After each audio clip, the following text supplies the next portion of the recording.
willkommen.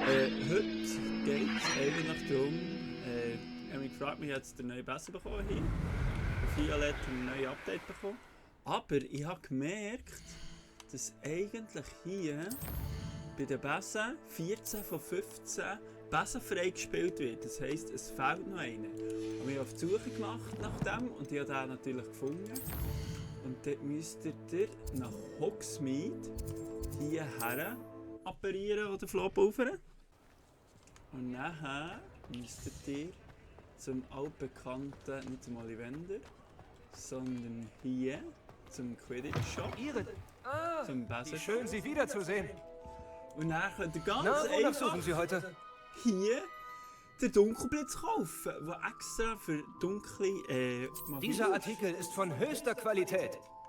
Und jetzt kaufen wir doch den Orte. Sie werden diesen dann Besen könnt ihr lieben. Das verspreche ich Ihnen. Das Rüstem. Hier, so. Voilà.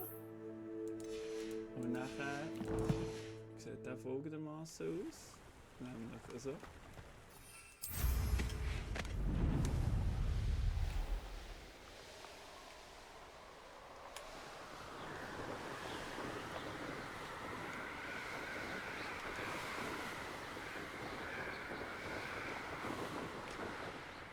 Ja, das wäre der letzte Besen. Der Dunkelblitzbesen. Und dann seht ihr hier auch bei den Sammlungen. Ist jetzt hier als 15 von 15. Und dann seht ihr ihn hier.